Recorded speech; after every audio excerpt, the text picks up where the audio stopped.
ഞാനിന്ന് ഈ വീഡിയോയിൽ പരിചയപ്പെടുത്താൻ പോകുന്നത് സാംസങ് മൊബൈൽ ഫോൺ യൂസ് ചെയ്യുന്ന ആൾക്കാർക്ക് വേണ്ടിയുള്ള ഒരു അടിപൊളി ടിപ്പാണ് ഈ വീഡിയോയിൽ പരിചയപ്പെടുത്താൻ പോകുന്നത്. അപ്പോൾ ടിപ്പ് ഇതാണ്.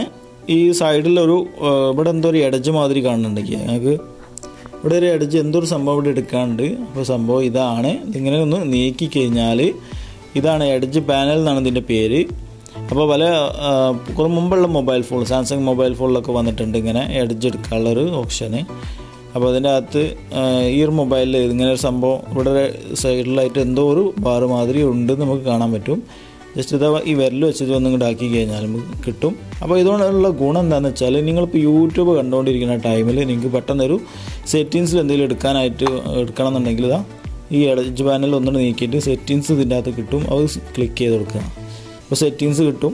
അപ്പോൾ ഇതുകൊണ്ടുള്ള ഗുണം അതാണ്. അപ്പോൾ ഇത് എങ്ങനെയാണ് ഓണാക്കലെന്ന് കാണിച്ചു തരാം. അതിനു മുമ്പേ ഈ എഡ്ജ് പാനലിൽ നമുക്ക് ആവശ്യമുള്ള ആപ്ലിക്കേഷൻ മാത്രം ആഡ് ചെയ്ത് കൊടുക്കാൻ പറ്റുന്ന സെറ്റിങ്സ് നമുക്ക് കാണിച്ചു തരാം. അതിനായിട്ട് ഈ എഡ്ജ് പാനൽ എടുക്കുമ്പോൾ നമുക്ക് താഴത്തൊരു 3 ലൈൻ കാണാൻ പറ്റും. അതിനകത്ത് ക്ലിക്ക് ചെയ്യുക.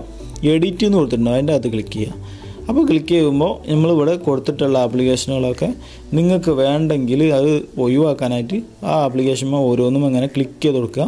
അപ്പോൾ ഒക്കെ ഒഴിവാകും. ഇനി നിങ്ങൾക്ക് ഇഷ്ടമുള്ള ആപ്ലിക്കേഷൻ മാത്രം ഈ എഡ്ജ് പാനലിൽ ആഡ് ചെയ്ത് കൊടുക്കാനായിട്ട് നിങ്ങൾ ഓരോ ആപ്ലിക്കേഷനും ക്ലിക്ക് ചെയ്ത് കൊടുത്താൽ ഇത് ഓരോന്ന് ഇങ്ങനെ ആഡ് ആയിക്കൊണ്ടിരിക്കും. ഞാൻ ഇൻസ്റ്റാഗ്രാം യൂട്യൂബൊക്കെയാണ് ആഡ് ചെയ്ത് കൊടുക്കുന്നത്. യൂട്യൂബ് ആഡായി ഒരു ടിക്ടോക്ക് ആഡ് ആക്കുകയാണ്. സെറ്റിങ്സ് വേണം, പ്ലേ സ്റ്റോർ വേണം, അതുപോലെ ന്യൂൺ ആപ്ലിക്കേഷൻ, അതുപോലെ ഒരു ജിമെയിലിൻ്റെ ആപ്ലിക്കേഷന്. ഈ ഗെയിം പോകുമെന്ന് നോക്കട്ടെ. ഗെയിം പോകുന്നുണ്ട്. ഗൂഗിൾ ക്രോം പോകുന്നുണ്ട്. ക്ലോക്ക് പോകുന്നുണ്ട്. ഓക്കെ, ഇനി ബാക്കിലോട്ട് വന്നു കഴിഞ്ഞാൽ എഡ്ജ് പാനലിൽ ഇത്രയും ആപ്ലിക്കേഷനുകൾ നിറഞ്ഞിട്ടുണ്ട്. നിങ്ങളിപ്പോൾ യൂട്യൂബ് ആയാലും ഫേസ്ബുക്ക് ആയാലും ഒക്കെ എടുക്കുകയാണെങ്കിൽ ഇത് ഇങ്ങനെ നീക്കി കൊടുത്തു കഴിഞ്ഞാൽ ഫേസ്ബുക്ക് എടുത്തു. ഫേസ്ബുക്ക് ഓപ്പൺ ആയതിനു ശേഷം എഡ്ജ് പാനൽ നീക്കിയാണ് നിങ്ങൾക്കിപ്പോൾ ഇൻസ്റ്റാഗ്രാമിൻ്റെ ഉള്ളിലേക്ക് പോകുകയാണെങ്കിൽ ഇൻസ്റ്റാഗ്രാമിൽ അകത്തോട്ട് പോകാൻ പറ്റും. ഓക്കെ, പെട്ടെന്ന് സെറ്റിങ്സ് വേണമെന്നുണ്ടെങ്കിൽ ഇതാ സെറ്റിങ്സ് ക്ലിക്ക് ചെയ്താൽ സെറ്റിങ്സിൻ്റെ ഉള്ളിലേക്ക് പോകാൻ പറ്റും. അപ്പോൾ വളരെ ഈസിയാണ് ഇത് യൂസ് ചെയ്യാൻ. അപ്പോൾ ഇനി ഇത് എങ്ങനെയാണ് എടുക്കലെന്നാണ് ഞാൻ കാണിച്ചു തരാൻ പോണത്. ഇത് എടുക്കാനായിട്ട് നിങ്ങൾ സാംസങ് മൊബൈൽ ഫോണിൻ്റെ സെറ്റിങ്സ് ഓപ്പൺ ആക്കുക. ഡിസ്പ്ലേ എന്ന് കൊടുത്തിട്ടുണ്ടാവും. അതിൻ്റെ അകത്ത് ക്ലിക്ക് ചെയ്യുക. താഴോട്ട് നീക്കിയാൽ ഇവിടെ എഴുതി വെച്ചിട്ടുണ്ട് എഡ്ജ് പാനൽസ് എന്ന് എഴുതി വെച്ചിട്ടുണ്ടാവും. അപ്പോൾ ഇതാണ് സംഭവം. അപ്പോൾ ഇത് ഓഫാക്കി കഴിഞ്ഞാൽ അത് കിട്ടൂല കേട്ടോ. അതിങ്ങനെ ആക്കി കഴിഞ്ഞാൽ ഇവിടെ കിട്ടൂല. എഡ്ജ് പാനൽ എന്നുള്ളത് ഓണാക്കി കഴിഞ്ഞാൽ ഇവിടെ ഒരു എഡ്ജ് മാതിരി സംഭവം വരും. ചെറുതായിട്ട് ഇങ്ങനെ കാണുള്ളൂ. ഒരു അധികം അളവ് ഉണ്ടാവില്ല. നമ്മൾ ഈ ഒരു ബട്ടൻ്റെ ഒക്കെ ഒരു വലിപ്പം ഉണ്ടാവുള്ളൂ. അത് ഇവിടെ ഇങ്ങനെ ആയിട്ട് നിൽക്കുന്നുണ്ട്.